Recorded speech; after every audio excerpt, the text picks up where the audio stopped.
4月11日、日本時間、前日の余韻を引きずるように、ロサンゼルスで行われたドジャース対レンジャーズの一戦は、ただの勝敗を超えた、記憶、として刻まれた。4月10日、米国時間、その中心に立っていたのはマックス・マンシーだった。この夜、彼は3本の本塁打を放ち、最後は劇的なサヨナラ弾で試合を締めくくった。8対7、シーソーゲームの末に掴んだ勝利は、まるで運命に導かれたかのようだった。マンシーは試合後、結果ではなくプロセスを信じることが大切だ、と静かに語る。その言葉には、積み重ねてきた調整と忍耐がにじんでいた。デーブ・ロバーツ監督は、彼の成長を、精神的な成熟、と評し、タイラー・グラスノーもまた苦しい投球の中で試合を壊さなかった価値を示した。一方、レンジャーズのスキップ、シューマッカー監督も、敗戦の中にチームの闘志を見出していた。流れが何度も揺れ動く中で、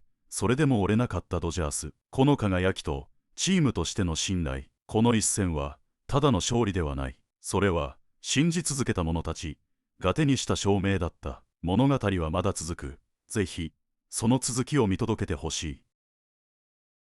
I mean, when you look at this game, you had 3 home runs. The bobblehead tonight was Shohei Ohtani's 3 home run game. It feels nothing but fun.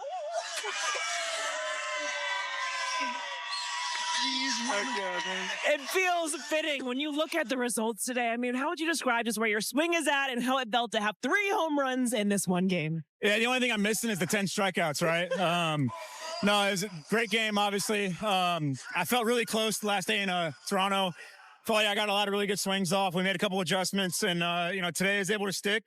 You just got to keep sticking with the process. You can't always chase the results, but got some good results tonight. Your first 2 at-bats, they were against Rocker. There's not really any familiarity there. What were you seeing from him? I was just trying to get the ball up, and he made a couple mistakes, and thankfully I was able to take advantage of it.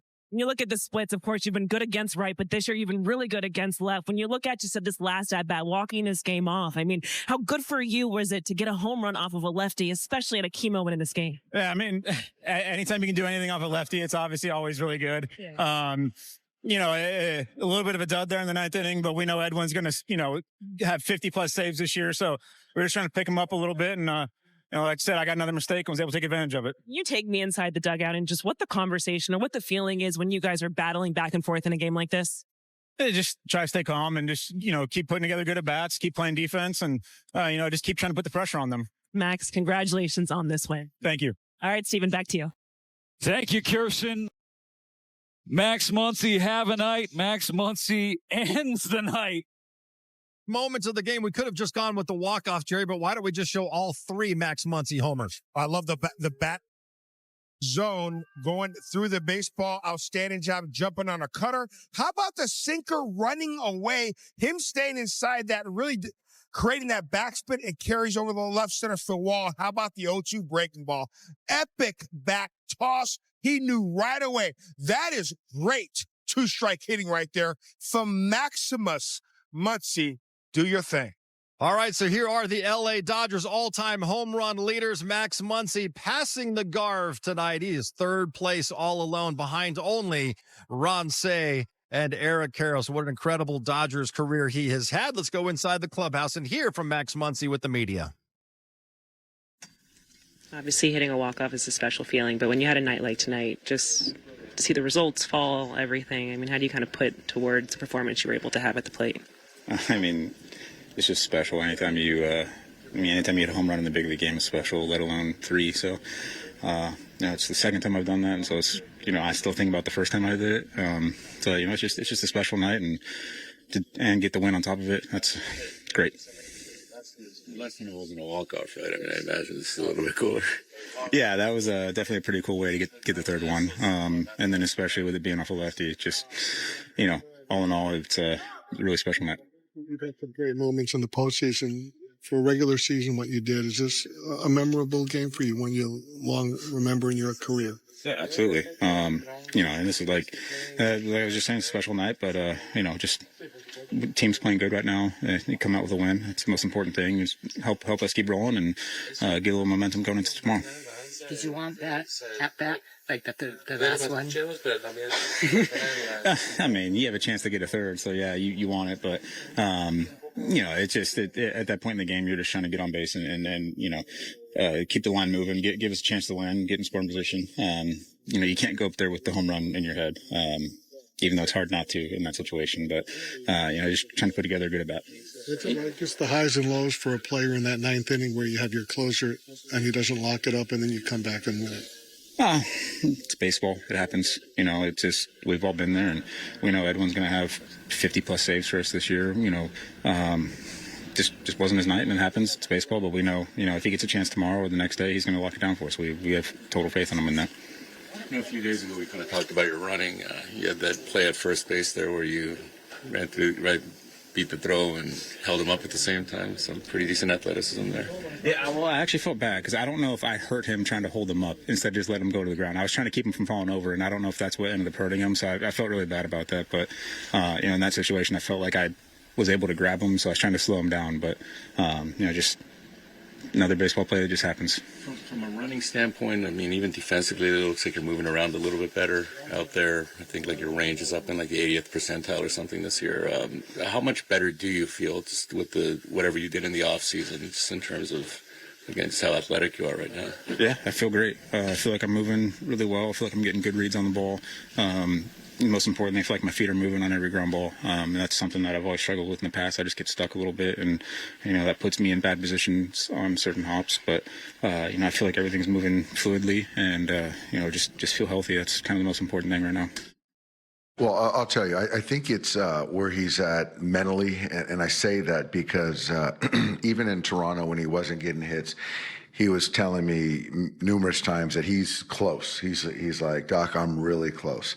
And, I think in years past, you see a spike and some anxiousness bleed in, where now he's in a place where he's really confident and trusts the process and know that if he's in a good place and he's not getting the results, to kind of stay the course. And tonight showed the results. And so I really commend him for that. And he's just playing the heck out of third base. He's taking good at bats. And, right now he's had a great start to 2025. So it's interesting how a night can change that. So he's off to a hot start. Just the offense as a whole today, how you guys were able to battle back? Yes, you saw, of course, just some of the pitching giving up some runs here and there, but what did it say just kind of has the group stay together and really kind of carried over what we saw on the road? It's great. It's great, and you're not going to have a dominant pitching performance every night. But I will say that, even Tanner, with a couple pitches I'm sure he'd like to have back, still gave us 6 innings and gave us a chance to win. And so I think that if you can, look at the rotation and every single night you have a chance to win with our offense, then good things are going to happen. So I've talked about it ad nauseum, how I like where Tyler's at. And I think he's throwing the baseball really well. And then, the bullpen came in, and obviously Eddie wasn't sharp today, and so that's going to happen. But for us to come out and find a way to win speaks a lot to, the team offense. And tonight was a contribution from essentially everyone. What do you think changed with Muncy, where he's not in the spot where he's feeling anxiety with the poor start? I don't know. I think it's just maturity and trust in the process. And, obviously the Dodgers extending him. I think that there's a belief and he knows that we believe in him, and we've showed that many times over. And so I think that there's some peace with that. And then that's kind of the thought behind what Andrew and Gomer did to give him, to free his mind up and just let him play baseball. So that's kind of really played out.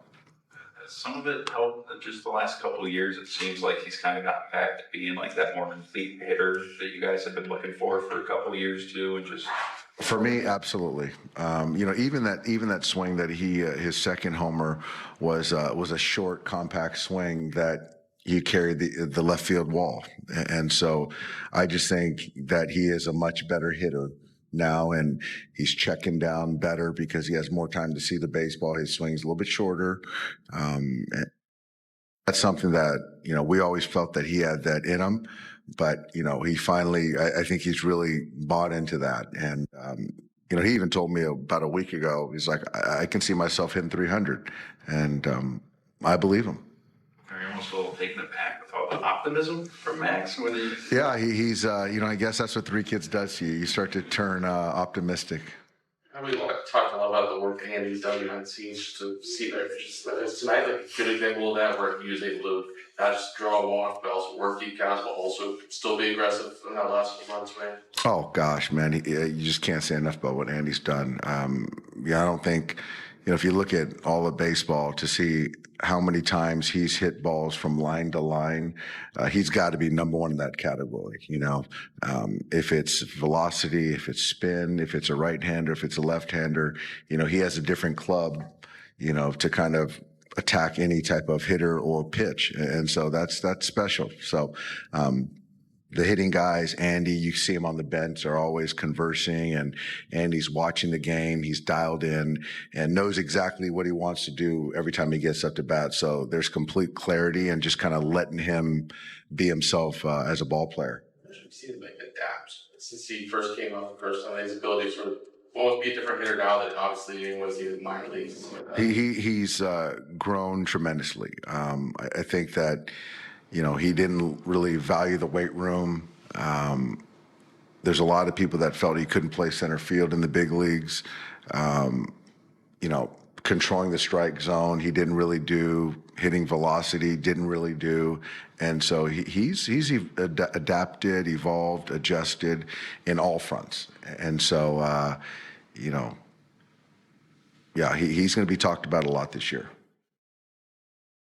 Dodgers 8-7 winners over the Texas Rangers. Tyler Glasnow gets a no decision in this game, went 6 innings, had 7 strikeouts, and right now he's speaking with Kirsten and the media. Well, Tyler, just when you look at this outing, it did seem like, obviously there were some situations which you had 2 strike count, just weren't really able to finish some guys off. How would you really assess, especially those 2 home runs earlier in the game? Yeah, I think just bad, location, not good game management on my part. I think just Seager, I got to get the heater up, or just a different pitch, and then I think too many curveballs on that second homer. I felt good, though. I just think it was just a couple bad sequences, and like you said, not putting guys away. It's clear, though, we saw, obviously the compete and kind of with how the stuff was playing. When you look at your outing as a whole, how you finished it, was there anything, adjustments you made or kind of positive takeaways you can take from this one? I think just incorporating the slider a little bit towards the end. I think just, like I said, just pitch selection and stuff. I felt pretty consistent all night. But I just got to have to do a better job executing, especially on those homers. What location did you want on those 2 pitches? Say again? What location did you want on those 2 pitches? I think he heater up to Seager. And 2, just not be afraid to walk him. I think just putting like a heater middle is not a good spot right there. And then the curveball just too many in a row. So I think the supportive this 2 bad pitches. Even like the hits that before Seager's home run just kind of seemed like. Yeah, I think like tonight, I think I executed relatively well. I felt good. And yeah, like I said, just a couple bad at bats. Despite that, the runs that you gave up, how proud were you? I guess that you got through 6 and just kind of kept the team close enough to where they could come back. Yeah, it's a silver lining for sure. I think just keeping my pitch count lower in that last inning, just getting out of it and keeping us in it was good. And then came back, got 5-4, and then ended up winning the game. So it's good. Rangers fall to the Dodgers in the first game of this 3-game series, 8-7, the final score. Max Muncy with a 3-home run effort, including a walk-off shot off of Jacob Latz. The Dodgers draw first blood after the Rangers put up 3 against Edwin Diaz in the top of the 9th to extend the ball game. It was a roller coaster affair. The Dodgers end up on top 8-7, and after the game, Rangers manager Skip Schumacher spoke with Laura Stickles. Skip, you guys come up just short tonight, but what did you think about the way that this team was able to find their way back in it in the 9th? Yeah, I love the character of this team, the fight. This is not an easy place to come in and a team play against, but we fought to the end, got to their closer, tied it up there, and forced them to hit in the bottom of the 9th. So it was a really good fight. I know we lost, but I'll take that fight any day of the week. Kumar Rocker gives up 3 runs, but he gave you guys a chance to win. So what did you think about his night tonight? I actually really liked his outing. He's on the attack. I think the leadoff walk is probably the only one that he wants back that scored. But other than that, got some big double plays at the time. And I thought it was a really good outing by Rock against a really tough lineup with a bunch of lefties. Controlled the running game really well. Overall, just another really good outing for him, and he's continuing to grow. It's good to see Wyatt Langford get that home run. It's so good to see him miss the rest of the game. What's just the update on him? Yeah, I haven't seen him yet post-game, but he had tightness in his quad, so I didn't really feel like to push it any longer than than the other inning, the other defensive inning. He wanted the at-bat coming up, but I didn't want him to miss any lengthy time just in case he overdid it out there or gets on base first or third, that type of thing. So pulled him out, precautionary. We'll see what happens tomorrow. All right, thanks, Skip. Thank you.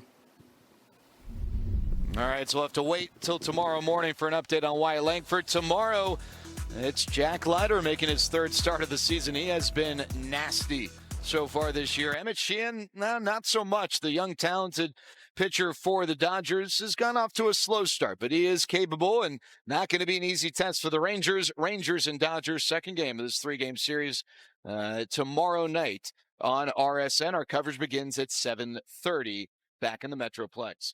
Well, it was a back-and-forth affair. Corey Seager, a 3-run homer, but 3 was a big number for the Dodgers. Max Muncy, 3 home runs, including a walk-off. Dodgers win 8-7.